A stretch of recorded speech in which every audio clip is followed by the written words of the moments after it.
Friends, welcome back to my channel bio study. Friends, मैं आज आपको 12th क्लास का चैप्टर फर्स्ट जीवों में जनन पढ़ाने जा रही हूँ, रिप्रोडक्शन इन ऑर्गेनिज्म। उससे पहले थोड़ा सा हम लोग बेसिक नॉलेज देख ले रहे हैं। जीव विज्ञान, बायोलॉजी, ये जो वर्ड है सर्वप्रथम लैमार्क एवं टेरिवरेंस ने 1801 में दिया था। बायोलॉजी जो हमारा वर्ड है ग्रीक शब्द बायोस एंड लॉगोस से मिलकर के बने होते हैं। बायोस का क्या अर्थ होता है? जीवन। एंड लॉगोस का क्या अर्थ होता है? ज्ञान अथवा ऑब्लिक स्टडी भी होता है, अध्ययन।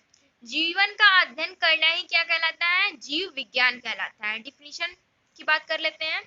जीव विज्ञान विज्ञान की वह शाखा जिसमें हम जीवधारियों लिविंग किसे कहते हैं? जो सांस लेते हो, खाना खाते हो, मूवमेंट करते हो, वो सब लिविंग के अंतर्गत आते हैं। ठीक है, कि जीवन के विषय में ज्ञान प्राप्त करना ही क्या कहलाता है? जीव विज्ञान कहलाता है। ब्रांच ऑफ बायोलॉजी, बायोलॉजी को दो वर्गों में बांटा गया है, जंतु विज्ञान जूलॉजी, वनस्पति विज्ञान बॉटनी। जंतु विज्ञान किसे कहते हैं? ऐसा विज्ञान जिसमें जंतुओं के विषय में ज्ञान प्राप्त किया जाता है, तो उसे हम क्या कहेंगे? जंतु विज्ञान कहेंगे। जंतु विज्ञान की खोज अरस्तु ने की थी, इसलिए अरस्तु को जंतु विज्ञान का पिता भी कहते हैं। एंड जीव विज्ञान की भी खोज अरस्तु ने की थी, और जीव विज्ञान का पिता भी अरस्तु को कहते हैं। ठीक है। वनस्पति विज्ञान किसे कहते हैं? ऐसा विज्ञान जिसमें पेड़ पौधों तथा वनस्पतियों का अध्ययन किया जाता है, तो उसे हम वनस्पति विज्ञान कहते हैं। थियोफ्रस्टस को वनस्पति विज्ञान का पिता कहते हैं। फ्रेंड्स, जीवों में जनन में हमारा पहला पॉइंट क्या है? जीवन अवधि। जीवों के जनन से लेकर उसकी मृत्यु तक के समय को जीवन अवधि कहते हैं। एग्जाम्पल के लिए, कोई पेड़ है, उसको भूमि में गाड़ दिया, फिर उसकी वृद्धि होने लगी, फिर उसमें फल आने लगे, फिर एक समय पश्चात उसकी जो वृद्धि है रुक गई और फिर उसकी मृत्यु हो गई। तो क्या पेड़ लगाने से मृत्यु तक का जो समय है उसे हम क्या कहेंगे? जीवन अवधि कहेंगे। जीवन अवधि आकार पर निर्भर नहीं करती। इसका क्या अर्थ है? कि जो जीवन अवधि है, भले ही आकार समान हो जीव का, लेकिन उसकी जीवन अवधि अलग अलग होती है। जैसे आम और पीपल का वृक्ष का आकार समान है, परंतु उसकी जीवन अवधि अलग अलग होती है। जैसे हम ह्यूमंस की बात कर लेते हैं कि हम ह्यूमंस के सभी ह्यूमंस के आकार जो है सेम होते हैं, परंतु किसी ह्यूमंस की जल्दी मृत्यु हो जाती है, किसी की कुछ समय बाद होती है। नेक्स्ट टॉपिक हमारा है रिप्रोडक्शन, जीवों में जनन। जीवों द्वारा अपने ही समान संतान उत्पन्न करने की क्रिया को हम क्या कहते हैं? जनन कहते हैं, रिप्रोडक्शन कहते हैं। टाइप्स ऑफ रिप्रोडक्शन, रिप्रोडक्शन के प्रकार। दो प्रकार का रिप्रोडक्शन होता है, लैंगिक जनन सेक्सुअल रिप्रोडक्शन, दूसरा क्या होता है? अलैंगिक जनन एसेक्सुअल रिप्रोडक्शन। फ्रेंड्स, हम लोग लैंगिक जनन पढ़ते हैं। लैंगिक जनन सेक्सुअल रिप्रोडक्शन वह जनन जिसमें अलग लिंग के दो जनक भाग लेते हैं, लैंगिक जनन कहते हैं। अलग लिंग के दो जनक का मतलब क्या हुआ? लिंग जो है उनमें डिफरेंट होती है, एक मेल होगा, एक फीमेल होगी। ठीक है ना। इसमें दो आगुड़ित कोशिकाएं, जो दो आगुड़ित कोशिकाएं होती हैं उसे हम क्या कहते हैं? युग्मक कहते हैं, भाग लेते हैं। एक जो है नर युग्मक होता है तथा एक मादा युग्मक होता है, और इन दोनों के संयोग से जाइगोट का निर्माण होता है, जो कि दो गुणित होता है। इसी से नई संतान का बनना प्रारंभ होता है। फ्रेंड्स, मैं आपको एग्जांपल देकर समझाना चाहती हूँ। ये हमारा नर युग्मक है, मेल गैमेट्स है। ये जो है दो गुणित है, और ये हमारा फीमेल गैमेट्स है, मादा युग्मक है, ये भी द्विगुणित है। अब जब ये सेक्सुअल रिप्रोडक्शन करेगा तो इसके हाफ क्रोमोसोम 23 क्रोमोसोम भाग लेंगे। आगुणित एन जो है हमारी आगुणित को रिप्रेजेंट करता है, तथा 2n जो है हमारा डिप्लॉइड को रिप्रेजेंट करता है, द्विगुणित को रिप्रेजेंट करता है। ठीक है। 23 क्रोमोसोम नर युग्मक भाग लेगा तथा 23 क्रोमोसोम मादा युग्मक में आते हैं। और इन दोनों जब रिप्रोडक्शन करते हैं तो इनके संयोग से युग्मनज का निर्माण होता है, जो दोगुणित होता है, डिप्लॉयड होता है। ये जो युग्मनज है, जाइगोट है, बार बार विभाजन करता रहता है और एक भ्रूण का निर्माण करता है। जो भ्रूण है वो नई कोशिकाओं को बनाती है। फ्रेंड्स, जो लैंगिक जनन होता है उसमें जो संतान उत्पन्न होती है वो अपने जनक से भिन्न होती है। ऐसा क्यों होता है? क्योंकि इसमें मेल गैमेट्स में 46 क्रोमोसोम्स होते हैं एंड फीमेल्स में भी 46 क्रोमोसोम्स होते हैं। तो जब रिप्रोडक्शन होता है सेक्सुअल, तो हाफ क्रोमोसोम्स भाग लेते हैं। तो आधा कैरेक्टर मेल से आ जाता है, आधा कैरेक्टर फीमेल से हो जाता है। तो अपनी संतान, जिनकी संतान होगी वो डिफरेंट होंगी, दोनों के कैरेक्टर का मिक्सचर होगा। चलिए अब पढ़ते हैं अलैंगिक जनन, एसेक्सुअल रिप्रोडक्शन। ऐसा जनन जिसमें केवल एक जनक द्वारा अथवा एक गैमेट्स द्वारा जीवों का निर्माण होता है उसे हम अलैंगिक जनन कहते हैं। यहाँ एक जनक का क्या अर्थ लिया गया है कि अगर मेल है तो केवल मेल ही रहेगा, अगर फीमेल है तो केवल फीमेल ही रहेगा। इसमें विपरीत लिंगों की आवश्यकता नहीं होती है कि मेल गैमेट्स हो फीमेल गैमेट्स हो। ठीक है, केवल एक ही जनक द्वारा जीव का निर्माण हो जाता है। ऐसे जनन को हम क्या कहते हैं? अलैंगिक जनन कहते हैं। इनसे जो जीव का निर्माण होता है वह अपने जनक के समान होते हैं, एकदम समान होंगे, हूबहू समान होंगे। अतः इसे क्या कहते हैं? क्लोन भी कहते हैं। फ्रेंड्स, कभी कभी एग्जाम में पूछता है कि क्लोन किसे कहते हैं। आकारकी व अनुवांशिकी, आकार की मतलब आकार जो है, अनुवांशिकी मतलब जो माता पिता का कैरेक्टर है वो उनके डॉटर्स में भी जाए, संतान में भी जाए, तो ऐसे गुण को क्या हम कहेंगे? अनुवांशिकी कहेंगे। ठीक है, आकारकी व अनुवांशिकी जिन जीवों में समान होती है उन जीवों को हम क्या कहते हैं? क्लोन कहते हैं। मतलब जो जीव आकार और अनुवांशिक रूप से समान होंगे, एकदम समान होंगे, उन जीव को हम क्या कहेंगे? क्लोन कहते हैं। जैसे एक अमीबा हो गया, पैरामीशियम हो गया। अलैंगिक जनन के प्रकार, टाइप्स ऑफ एसेक्सुअल रिप्रोडक्शन। विखंडन द्वारा अलैंगिक जनन होता है, मुकुलन द्वारा अलैंगिक जनन होता है, विजाणु निर्माण द्वारा तथा पुनरुद्भवन द्वारा। पहला क्या है हमारा? विखंडन द्वारा, इसे विभाजन द्वारा भी कहते हैं, बाय फिजन। इस विधि में जो जीव है वो दो या दो से अधिक भागों में विभाजित हो जाता है और प्रत्येक जो भाग होता है वो एक नए जीव का निर्माण करता है। जो जीव होता है या कोशिका होती है वो दो भागों में या दो से अधिक भागों में विभाजित हो जाते हैं और प्रत्येक जो भाग है वो एक नए जीव का निर्माण करता है, जीव अथवा कोशिका। विखंडन द्वारा जो है वो दो प्रकार से होता है, द्विविखंडन, बहुविखंडन। द्विविखंडन, पहला पॉइंट क्या है? द्विविखंडन बाइंडी फिजन द्वारा। ठीक है, इसमें जीव दो भागों में टूट जाते हैं और प्रत्येक जो भाग है वो नए जीव का निर्माण करता है। एग्जाम्पल के लिए पैरामीशियम, पैरामीशियम में हमेशा अनुप्रस्थ विभाजन होता है।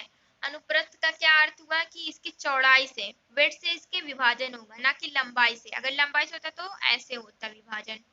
ठीक है, पैरामीशियम में हमेशा अनुप्रस्थ विभाजन होता है।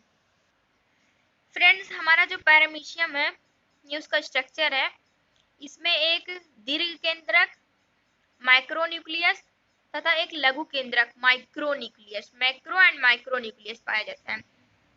एक ओरल ग्रुप पाया जाता है जिसे मुख खाज कहते हैं हिंदी में। ये जो है कॉन्ट्रैक्टाइल वैक्यूल है, जो स्टार जैसी संरचना दिख रही है वो कॉन्ट्रैक्टाइल वैक्यूल है जिसे हम संकुचनशील रिक्तिका कहते हैं और ये साइटोप्लाज्म पूरा भरा होता है। जब इसमें बाइंडी फिजन होता है, जब रिप्रोडक्शन होता है एसेक्सुअल रिप्रोडक्शन, तो ये जो जीव है पैरामीशियम वो खाना पीना लेना बंद कर देता है और इनके जो ओरल ग्रुप है और ये जो कॉन्ट्रैक्टाइल वैक्यूल है ये दोनों समाप्त होने लगते हैं। फिर कुछ समय पश्चात ये दोनों समाप्त हो जाते हैं, केवल क्या बचता है? दीर्घ केंद्रक और लघु केंद्रक। जो हमारा लघु केंद्रक है वो समसूत्री विभाजन द्वारा दो भागों में बढ़ जाता है और जो हमारा दीर्घ केंद्रक का वो असूत्री विभाजन द्वारा दो भागों में बढ़ जाता है। इस प्रकार जो हमारा पैरामीशियम है वो एक सेप्टा से बढ़ जाता है दो अलग भागों में, और दोनों भाग में एक माइक्रो न्यूक्लियस आ जाता है, एक मैक्रो न्यूक्लियस आ जाता है, और दोनों भाग में ओरल ग्रुप और कंडक्टाइल वैक्यूल बनना प्रारंभ कर देते हैं। फिर ये जो सेप्टा होता है किन्हीं परिस्थितियों में हट जाता है और दोनों जीव स्वतंत्र हो जाते हैं। तो इस प्रकार एक पैरामीशियम से दो डॉटर पैरामीशियम का निर्माण हो जाता है बाइंड्री फिजन के द्वारा। द्विविभाजन में दूसरा एग्जाम्पल है अमीबा। अमीबा में अनियमित विभाजन होता है, मतलब अनुदैर्ध्य अनुप्रस्थ कोई भी नहीं होता है, लंबवत भी नहीं होता है, ना ही अनुप्रस्थ होता है। ठीक है, कहीं से भी विभाजन हो जाता है। ये हमारा अमीबा है, उसका केंद्रक है, उसके चारों तरफ साइटोप्लाज्म है। ये जो है साइटोप्लाज्म जो है, फिर क्या होता है अमीबा का जो केंद्रक है वो उसमें खिंचाव उत्पन्न होता है और दो अलग भागों में टूट जाता है, और इसमें भी सेप्टा का निर्माण हो जाता है। फिर कुछ समय पश्चात ये सेप्टा हट जाता है और दोनों जीव स्वतंत्र हो जाते हैं। दूसरा पॉइंट क्या है, बहुविभाजन। इसमें जीव का न्यूक्लियस कई भागों में टूट जाता है, मतलब जो न्यूक्लियस है हमारे जीव का वो कई भागों में टूट जाता है और बहुत सारे डॉटर न्यूक्लियाई का निर्माण करते हैं, जिससे प्रत्येक न्यूक्लियाई जो है एक नए जीव का निर्माण करता है। फ्रेंड्स, एग्जांपल के लिए हमारा ये प्लाज्मोडियम है, ये इसके चारों तरफ साइटोप्लाज्म है, इसके चारों तरफ साइटोप्लाज्म है, ये हमारा केंद्रक है। ये किन्हीं कारणों से कई भागों में टूट जाता है, हमारा जो केंद्रक है वो कई भागों में टूट जाता है। अब प्रत्येक केंद्रक के चारों तरफ साइटोप्लाज्म घेर लेते हैं, और ये जो प्लाज्मोडियम की सेल वाल है वो फट जाती है और सारे न्यूक्लियस बाहर निकल जाते हैं, और प्रत्येक जो न्यूक्लियस होता है वो एक प्लाज्मोडियम का निर्माण करता है। एसेक्सुअल रिप्रोडक्शन में फ्रेंड्स हम लोग विभाजन पढ़ लिए हैं, विखंडन पढ़ लिए हैं। दूसरा पॉइंट हमारा क्या है, मुकुलन द्वारा, बाय बडिंग द्वारा। कोशिकाओं में एक या एक से अधिक उभार निकल जाते हैं, जो हमारी सेल होती है उसमें एक या एक से अधिक उभार निकल जाते हैं, जैसे ये दिख रहा है ना उभरा हुआ, इस उभार को हम क्या कहते हैं, मुकुल कहते हैं, बड कहते हैं। ठीक है, तथा केंद्रक जो हमारा होता है आसूत्री विभाजन द्वारा विभाजित हो जाता है। ठीक है, जो हमारा न्यूक्लियस है वो आसूत्री विभाजन द्वारा विभाजित हो जाता है और दो भागों में बढ़ जाता है, और केंद्रक जो हमारा है वो साइटोप्लाज्म के द्वारा, कोशिका द्रव के द्वारा के साथ में क्या बड्स में चला जाता है, मुकुल में चला जाता है और एक नई कोशिका का निर्माण करता है, ईस्ट की कोशिका। ये हमारी ईस्ट की कोशिका है, इसके चारों तरफ सेल वॉल है, और ये हमारा साइटोप्लाज्म है और इसका केंद्रक है। केंद्रक हमारा आसूत्री विभाजन द्वारा विभाजित हो जाता है, और दूसरे फिगर में देखिए विभाजित होकर दो भागों में टूट गया। इसमें से एक भाग जो है मुकुल में चला जाता है बड में साइटोप्लाज्म के द्वारा। अब ये बड्स जो है अलग हो जाती है और दो कोशिकाओं का निर्माण करती है, दो ईस्ट कोशिकाओं का निर्माण करती है। बीजाणु निर्माण द्वारा, एसेक्सुअल रिप्रोडक्शन में हमारा तीसरा पॉइंट है बीजाणु निर्माण द्वारा, बाइस्पोर। कुछ निम्न श्रेणी के जो जीव हैं जैसे शैवाल, कवक में चल या अचल बीजाणुओं का निर्माण होता है। चल या अचल से क्या अर्थ है, जो बीजाणु बनते हैं वो या तो चल सकते हैं, चलनशील हो, या तो अचल होते हैं, वो चल नहीं सकते हैं। अब प्रत्येक जो बीजाणु है वो अंकुरित होकर के नए जीव का निर्माण करता है। एग्जाम्पल के लिए क्लेमाइडोमोनास। क्लेमाइडोमोनास जो है हमारा वो एक प्रकार का शैवाल होता है, हरा शैवाल। ठीक है, इसमें चल बीजाणुओं का निर्माण होता है, जू स्पोर्स का निर्माण होता है, और जब क्लेमाइडोमोनास की भित्ति फट जाती है तो जू स्पोर्स बाहर निकलने लगते हैं, और प्रत्येक जो स्पोर्स जो है हमारा क्लेमाइडोमोनास का निर्माण करता है। दूसरा एग्जाम्पल हमारा पेनिसिलियम। पेनिसिलियम के पेनिसिलियम जो हमारा वो फंजाई जगत का एक प्लांट है, और इसे जो पेनिसिलियम का जो प्लांट है उसे माइसीलिया कहते हैं, और जो पेनिसिलियम से ब्रांच निकली रहती है उसे हम हाइफा कहते हैं। प्रत्येक हाइफा से बहुत सारे कोनिडिया कनेक्टेड होते हैं, जुड़े रहते हैं। और यही कोनिडिया, यही स्पोर जब जमीन पर टूट टूट के गिरते हैं तो प्रत्येक कोनिडिया से एक पेनिसिलियम का निर्माण होता है। फ्रेंड्स समझ में आया? जो ये हमारा पेनिसिलियम है वो फंजाई जगत का प्लांट है, इसे हम माइसीलियम कहते हैं। और ये पेनिसिलियम से जब जो ब्रांच निकली रहती है उसे हम हाइफा कहते हैं। हाइफा से बहुत सारे स्पोर कनेक्टेड होते हैं, उन स्पोर को हम कोनिडिया कहते हैं। और ये जब जमीन पर टूट टूट के गिरते रहते हैं तो प्रत्येक कोनिडिया से पेनिसिलियम का निर्माण होता है। फ्रेंड्स ए सेक्सुअल रिप्रोडक्शन में हमारा चौथा पॉइंट है पुनरोद्भवन, रीजनरेशन। वह प्रजनन जिसमें जंतु का शरीर कई टुकड़ों में कट जाता है तो प्रत्येक टुकड़ा विकसित होकर के नए जीव का निर्माण करता है। इसका क्या मतलब हुआ? पुनरोद्भवन, रीजनरेशन। ऐसा प्रजनन जिसमें जीव का जो शरीर है वो कई टुकड़ों में टूट गया और प्रत्येक जो टुकड़ा है वो नए जीव का निर्माण करता है। जैसे प्लैनेरिया, हाइड्रा और स्टार फिश में भी पुनरोद्भवन होता है। प्लैनेरिया का ये जो हमारा प्लैनेरिया है, इसकी बॉडी है, ठीक है, ये जो है 3 टुकड़ों में टूट गया और प्रत्येक जो टुकड़ा है वो एक डॉटर प्लैनेरिया का निर्माण करता है। ठीक है, जैसे कि छिपकली में भी पुनरोद्भवन पाया जाता है, परंतु उसमें केवल पूंछ में पाया जाता है। फ्रेंड्स हमारा जो है लास्ट टॉपिक क्या है? कायिक जनन या कायिक प्रवर्धन। ए सेक्सुअल रिप्रोडक्शन का जो लास्ट विधि है वो कायिक जनन या कायिक प्रवर्धन है। ये जो कायिक जनन है वो केवल पौधों में पाया जाता है। पौधों में वर्दी या कायिक अंगों द्वारा जनन की क्रिया को हम क्या कहते हैं? कायिक जनन कहते हैं। पौधों में वर्दी भाग जैसे जड़, तना, पत्ती, स्टेम, रूट एंड लीफ, इन भागों से अगर जनन होता है तो उसे हम क्या कहते हैं? कायिक जनन कहते हैं, वेजिटेटिव रिप्रोडक्शन कहते हैं। एग्जाम्पल के लिए आलू है, अदरक है, इन सब में कायिक जनन पाया जाता है। ब्रायोफिल की पर्णकलिकाएं, जलहायंसिन गुस्तारिका। हम समझ लेते हैं कि आलू में कायिक जनन कैसे होता है। आलू हमारा स्तंभ कंद होता है, ये तना होता है। फ्रेंड्स जड़ नहीं होती है, ये गलतफहमी में मत रहिएगा कि ये जड़ होती है। फ्रेंड्स जो ये हमारा आलू होता है वो तना होता है। फ्रेंड्स ये फूड को ग्रहण करके फूल जाता है, मांसल हो जाता है और इसमें जगह जगह से गड्ढे हो जाते हैं। इन गड्ढों को हम क्या कहते हैं? आंख कहते हैं।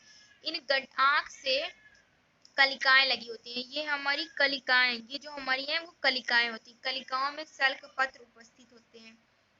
और जब हम लोग भूमि में आलू को गाड़ देते हैं तो ये कलिकाएं ही विकसित होकर के आलू का प्लांट बनाती है।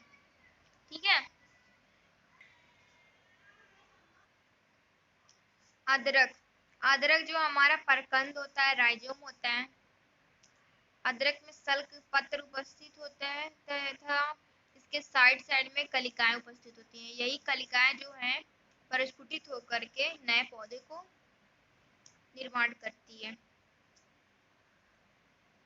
अदरक का जो बॉटनिकल नेम है जिंजिबर ऑफिसिनेल होता है। नेक्स्ट एग्जांपल है कायिक जनन में जलहायंसिन भूअस्तारिका। फ्रेंड्स ये हमारी जलकुंभी होती है और इसमें कायिक जनन बहुत तेजी से होता है।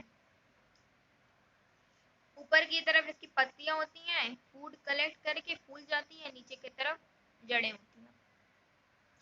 लास्ट एग्जांपल ब्रायोफिल की पत्ती होती है।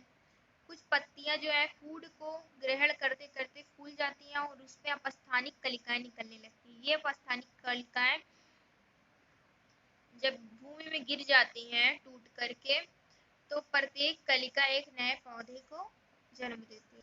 फ्रेंड्स हम लोगों ने अलैंगिक जनन तथा लैंगिक जनन पढ़ लिया। अब पढ़ते हैं लैंगिक जनन की परावस्था। लैंगिक जनन की जो परावस्था होती है वो तीन परावस्थाएं होती हैं। किशोरावस्था, ऐसी अवस्था जिसमें जीव जनन के लिए तैयार होता है और इसमें वृद्धि तेजी से होती है। दूसरा है क्या? जनन परावस्था, किशोरावस्था के बाद जनन परावस्था का प्रारंभ होता है। इस अवस्था में जीव जनन के लिए तैयार होता है। जीव जनन करता है जनन परावस्था में। जीर्णावस्था, जब जीव वृद्धि करना बंद कर देता है तो उसे जीर्णावस्था कहते हैं। इसके बाद जीव की मृत्यु हो जाती है। मैं इन तीनों को एक एग्जाम्पल से समझाना चाहती हूँ। जैसे कि कोई पेड़ लगा, फिर उसमें वृद्धि होने लगी तो वो उसकी किशोरावस्था कहलाएगी, और फिर उसमें जब फल आने लगते हैं तो उसकी वो जनन परावस्था कहलाएगी। फिर जब पेड़ जो है हमारा वृद्धि करना बंद कर देता है, रुक जाती है उसकी वृद्धि, तो उसकी जीर्णावस्था कहलाती है। लैंगिक जनन की घटनाएं, लैंगिक जनन की घटनाएं वो दो घटना पर निर्धारित होती है। ठीक है, एक निषेचन से पहले और एक निषेचन के बाद। पहला हम लोग पढ़ते हैं निषेचन से पहले। निषेचन से पहले क्या होता है? युग्मक जनन होता है। युग्मक जनन, युग्मकों के निर्माण की प्रक्रिया को हम क्या कहते हैं? युग्मक जनन कहते हैं। युग्मक के निर्माण के समय अर्धसूत्री विभाजन होता है और अगुणित युग्मक बनते हैं। जो गैमेट्स होता है उसके निर्माण की प्रक्रिया को हम क्या कहेंगे? युग्मक जनन कहते हैं। और युग्मक के निर्माण के समय, गैमेट्स के निर्माण के समय अर्धसूत्री विभाजन होता है और हेप्लॉइड गैमेट्स का निर्माण होता है।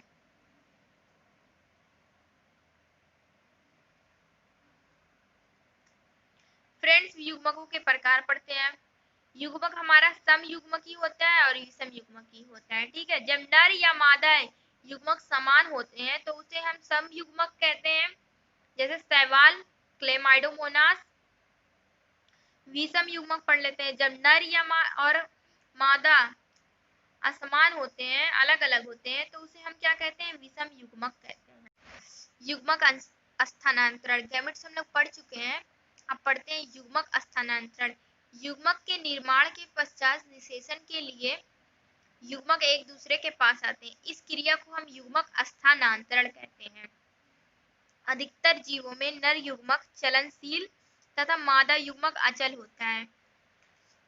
नर युग्मक को मादा युग्मक तक पहुंचने के लिए एक माध्यम की आवश्यकता होती है। ठीक है, जिससे नर युग्मक गति करके मादा युग्मक तक पहुंचता है।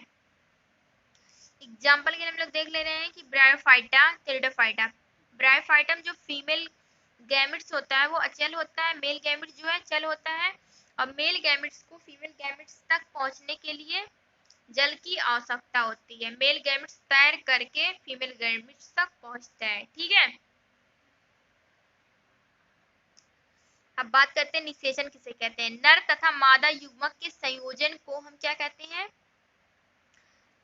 संयोजन की क्रिया को हम क्या कहते हैं? युग्मक संलयन कहते हैं, जिसके परिणाम स्वरूप जाइगोट का निर्माण होता है। इस क्रिया को हम क्या कहेंगे? निषेचन कहते हैं। अधिकतर जो जलीय जीव होते हैं, जैसे मछलियां, शैवाल, इसमें युग्मक का जो संलयन होता है, युग्मक का जो मिलना होता है, वो जीव शरीर के बाहर होता है, इसलिए इसे बाह्य निषेचन कहते हैं। बहुत सारे जीव स्थलीय जो सरीसृप पादधारियों, इसमें युग्मक का जो संलयन है, युग्मक का जो मिलना है मेल एंड फीमेल गैमेट्स का, वो जीव शरीर के अंदर होता है। इस क्रिया को हम आंतरिक निषेचन कहते हैं। हम लोग क्या पढ़ रहे थे? लैंगिक जनन की घटना पढ़ रहे थे ना। पहला पॉइंट हम लोगों ने पढ़ा था क्या? निषेचन से पहले की घटना। अब निषेचन के बाद की घटना। निषेचन हो चुका है, जाइगोट बन चुके हैं। ठीक है, उसके बाद की घटना को क्या कहते हैं? पढ़ते हैं। युग्मनज, नर तथा मादा युग्मक के संयोजन से जाइगोट का निर्माण होता है। जो मेल एंड फीमेल गैमेट्स हैं उनके संयोजन से जाइगोट का निर्माण होता है। ये जो जाइगोट है वो बार बार विभाजित होता रहता है, जिससे नए शिशु का निर्माण होता है। फ्रेंड्स, ये बहुत इंपॉर्टेंट टॉपिक है। जीवों में लैंगिकता। जीवों में लैंगिक जनन के दौरान एक ही पादप में नर तथा मादा दोनों संरचनाएं दिखाई देती हैं, तो उसे हम क्या कहते हैं? द्विलिंगी अथवा उभयलिंगी अथवा समथैलेसी कहते हैं। मतलब ऐसा पादप जिसमें दोनों लिंग उपस्थित हो, मेल एंड फीमेल दोनों गैमेट्स प्रेजेंट हो, तो उसे हम क्या कहेंगे? द्विलिंगी कहते हैं। उभयलिंग स्त्री अथवा समथैलेसी कहते हैं। एग्जाम्पल क्या है इसका? कुकुरबिटा तथा नारियल का वृक्ष।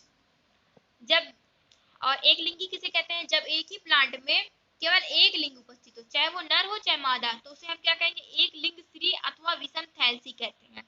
एग्जाम्पल क्या है इसका? पपीता एवं खजूर। फ्रेंड्स ये सब भी बहुत इंपॉर्टेंट है। पुट्टी भवन, विषम परिस्थितियों में अमीबा, हमारा जो अमीबा है वो अपने पादाप को, पैर को अपने संकुचित, स्यूडोपोडिया को अपना संकुचित कर लेता है तथा अपने चारों तरफ त्रिस्तरीय, 3 स्तरों वाला कठोर आवरण स्रावित करता है। जो ये आवरण है उसे हम क्या कहते हैं? शिष्ट कहते हैं। तथा शिष्ट के बनने की परिघटना को हम क्या कहेंगे? पुट्टी भवन कहते हैं। जो हमारा अमीबा है वो स्यूडोपोडिया को संकुचित कर लेगा और अपने चारों तरफ 3 स्तर वाला कठोर आवरण स्रावित करता है, जिसे पुट्टी अथवा शिष्ट कहते हैं। तथा पुट्टी के निर्माण की घटना को हम क्या कहते हैं? पुट्टी भवन कहते हैं। विजाणु जनन, पुट्टी के निर्माण के बाद जब पुट्टी का निर्माण हो जाता है तो अमीबा विखंडन द्वारा विभाजित हो जाता है तथा अनेक सूक्ष्म विजाणु अमीबा, छोटे छोटे अमीबाब को उत्पन्न करता है। पुट्टी की भित्ति फट जाने पर, जो पुट्टी की भित्ति है, सेल वॉल है उसकी, वो फट जाती है जब विजाणु बाहर निकल जाते हैं। इससे अनेक अमीबाब विकसित होते हैं। प्रत्येक विजाणु से एक नया अमीबा विकसित होता है। इस क्रिया को हम क्या कहेंगे? विजाणु जनन कहते हैं। अनिषेक जनन, पार्थोजेनेसिस, कुछ जीवों जैसे रोटिफेरस, मधुमक्खियां आदि बिना निषेचन के अर्थात नर युग्मक के बिना ही मादा युग्मक नए जीव का निर्माण करती है। इसे हम क्या कहते हैं? अनिषेक जनन कहते हैं। फ्रेंड्स प्लीज मेरे चैनल को सब्सक्राइब एंड लाइक करिए। और अगर आपने नोट्स नहीं बनाए फ्रेंड्स तो प्लीज नोट्स बनाना स्टार्ट कर दीजिए। एंड मेरी नेक्स्ट वीडियो जल्दी अपलोड करूंगी। फ्रेंड्स प्लीज बेल आइकन को प्रेस कर दीजिएगा। इससे क्या होगा कि मेरी जो नेक्स्ट वीडियो रहेगी वो आप तक जल्दी से पहुंच जाएगी।